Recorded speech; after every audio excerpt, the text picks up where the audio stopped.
Hello friends, नमस्कार। मैं राजेश, आपका होस्ट और दोस्त, आप सबको स्वागत करता हूँ आपका अपना चैनल आरजे स्टूडियो पर।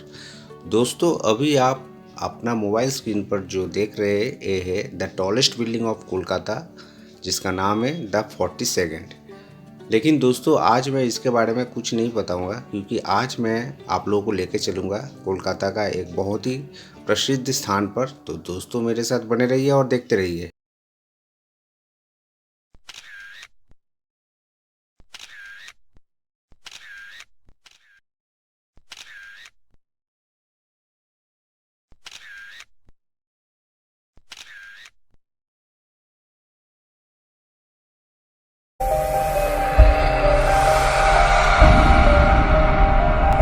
Audio Jungle.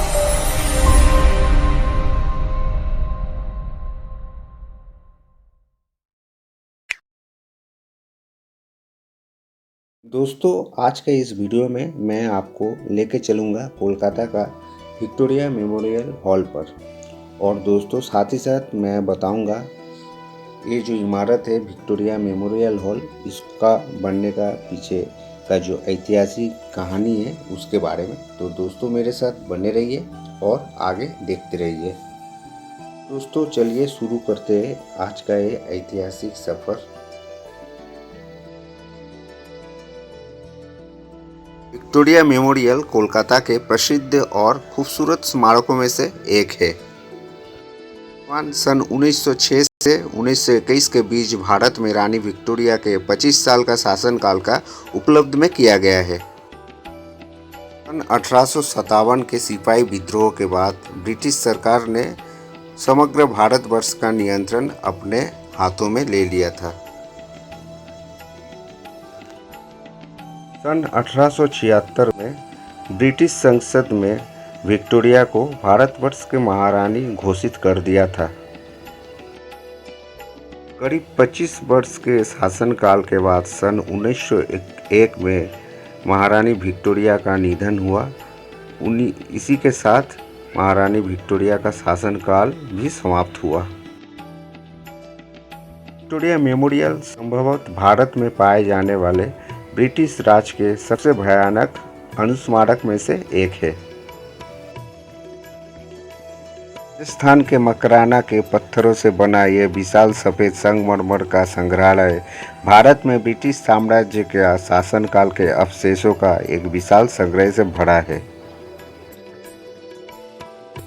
ये स्मारक 64 एकड़ भूमि पर स्थित है।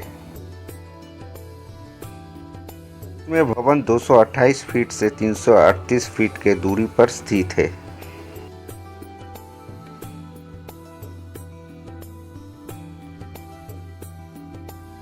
लॉर्ड कार्जन, जो उस समय भारतवर्ष के वाइसरॉय का पद संभाल रहे थे, उन्होंने जनवरी 1901 में रानी विक्टोरिया के मृत्यु पर ये आलीशान स्मारक स्थापित करने का सवाल जनता के सामने में रखा था। भारत के राजा महाराजा और अन्य लोगों ने धन के लिए उनकी ये अपील को उदारता से जवाब दिया। लॉर्ड कार्जन इसी शैक्षिक सदस्यता से और अपने प्रयास से उस समय कुल 1,05,00,000 रुपए के लागत से ये स्मारक का निर्माण किया था। सन 1906 में इसका शिलान्यास किया गया था और 1921 में जनता के लिए इसे खोल दिया गया। विशाल आलीशान स्मारक बनने से पहले ये स्थान प्रेसिडेंसी जेल हुआ करता था, लेकिन इसको बाद में अलीपुर में स्थानांतरित कर दिया गया था। द्वितीय विश्व युद्ध के दौरान 1943 में विक्टोरिया मेमोरियल को काले रंग से रंगा गया था, उस समय दुश्मनों के हमले से इसे बचाने के लिए।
दोस्तों, आप लोगों को मेरा ये चैनल का जो छोटा सा प्रयास है, आप लोगों के मनोरंजन के लिए, जानकारी के लिए, आप लोगों को कैसा लग रहा है, आप लोग कमेंट कर कर बताइए।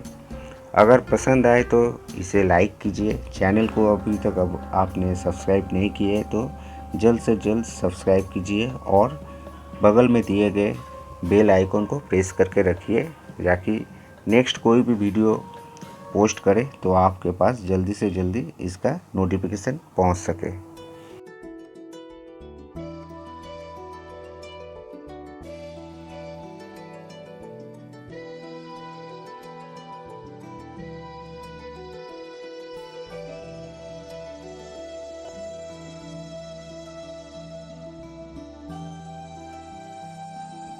दोस्तों, नेताजी सुभाष चंद्र बोस के 125वीं जयंती पर इस संग्रहालय के अंदर उनके संबंधित सारी जानकारी और संग्रह को इस संग्रहशाला में रखा गया है और प्रदर्शन किया जा रहा है।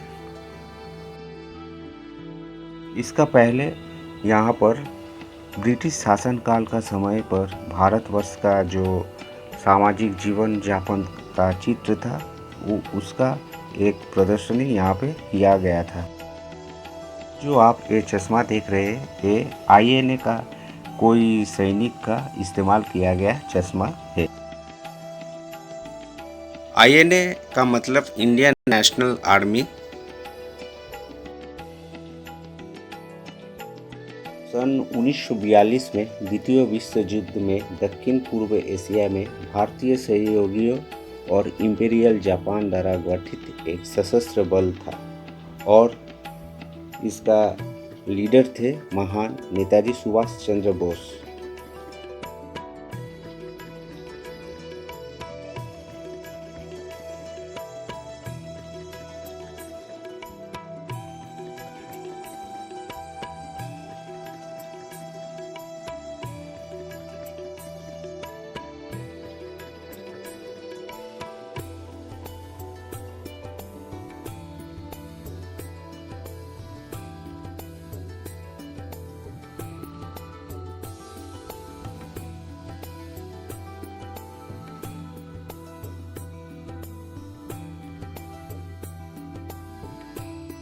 दोस्तों, नेताजी सुभाष चंद्र बोस को जब ब्रिटिश सरकार ने नज़रबंदी कर लिया था, तब उन्होंने अपने कोलकाता का घर से कैसे ब्रिटिश सरकार के आंख में धूल झोंक कर भारत से जर्मनी का बर्लिन तक का सफ़र किया था, उसी का एक चित्र यहाँ पे मैप का रूप में दिया गया है, जिसे आप देखेंगे तो आप रोमांचित हो जाएंगे और इसे देखकर आपको नेताजी सुभाष चंद्र बोस के प्रति सम्मान दुगना हो जाएगा। यहाँ पे ये देखिएगा तो आपको समझ में आएगा कैसे करके उन्होंने छद्मवेश धारण कर कर भारत से बिहार होकर, अफ़गानिस्तान होकर कैसे करके जर्मनी तक पहुँचे थे। ये जो चीज़ है, ये बहुत ही एक अद्भुत अच्छा चीज़ बनाया गया है, जो बहुत ही आपको अच्छा लगेगा। मुझे तो बहुत ही अच्छा लगा और मैं बहुत ही एक एडवेंचर जो रोमांच है वो फील कर रहा हूँ। दोस्तों, ये कोरोना काल के वजह से इस भवन का जो ऊपरी भाग का हिस्सा है, जो ऊपरी फ्लोर है, वो फ़िलहाल अभी बंद किया हुआ है विजिटर्स के लिए। अगर ये खुला रहता है तो दोस्तों आप लोगों को मैं ऊपर जाके ऊपर से भवन के नीचे का जो दृश्य है उसको मैं दिखाता। वो देख के आपको बहुत ही अच्छा लगता, क्योंकि आपको जो दृश्य मैंने दिखाया भवन का अंदर से ऊपरी भाग का, वो उतना अच्छा लग रहा था और ऊपर से जाके नीचे का दृश्य देखने में और भी बेहतर लगता है।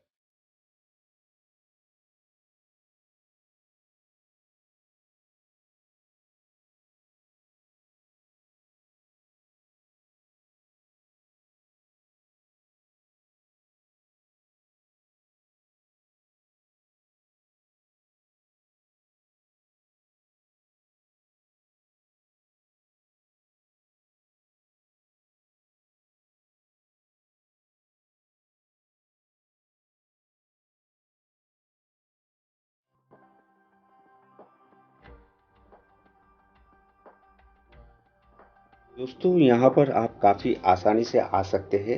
ये विक्टोरिया मेमोरियल कोलकाता का मैदान क्षेत्र में स्थित है। तो आप यहाँ पर कहीं से भी आ सकते हैं। हावड़ा से, सियालदह से आप बाई बस भी यहाँ पर आ सकते हैं। दोस्तों आप यहाँ पर साउथ कोलकाता का गोड़िया मेट्रो स्टेशन से और नॉर्थ कोलकाता का दमदम मेट्रो स्टेशन से काफ़ी आसानी से यहाँ पर आ सकते हैं। मैदान मेट्रो स्टेशन पर उतरकर वहां से 5 मिनट के दूरी पर ही आपको मिलेगा ये विक्टोरिया मेमोरियल हॉल।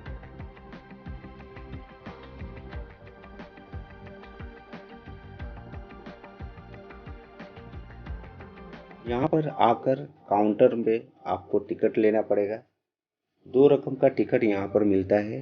एक 10 रुपये का टिकट है जिससे आप इस मेमोरियल हॉल का बाहर जो गार्डन है वहाँ पर घूम फिर सकते हैं।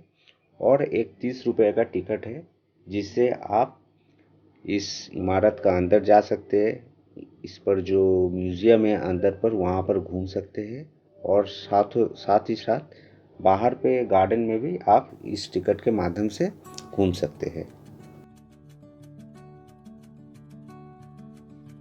तो दोस्तों आप लोग भी यहाँ पर आइए और ये जो ऐतिहासिक स्थान है इस स्थान का एक हिस्सा बनिए।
दोस्तों विक्टोरिया मेमोरियल का एक अन्य आकर्षण ये है इसका बागीचा जो 64 एकड़ में फैला हुआ है। ये बगीचा यहाँ पे बहुत ही खूबसूरत तरीक़ा से सजाया गया है। और इस बगीचे के पास एक तालाब भी है जो कि बहुत आकर्षक लगता है जब यहाँ पे विक्टोरिया मेमोरियल का जो प्रतिबिंब है सूरज ढलने का टाइम पे गिरता है। ये दृश्य पर्यटक को बहुत ही आकर्षित करता है। दोस्तों आप लोग भी आइए और इस दृश्य का जो महत्व है, सुंदरता है, उसका आप भी मज़ा उठाइए। दोस्तों इस विक्टोरिया मेमोरियल में गार्डन के चारों तरफ पर्यटकों को बैठने के लिए बहुत सारे जगह बनाया गया है जहाँ पर आप बैठ सकते हैं। इसके अलावा यहाँ पर कैंटीन भी किया गया है जहाँ पर आप दोपहर का लंच कर सकते हैं। और इसके अलावा यहाँ टॉयलेट वॉशरूम का भी सुविधा पर्यटकों को दिया गया है।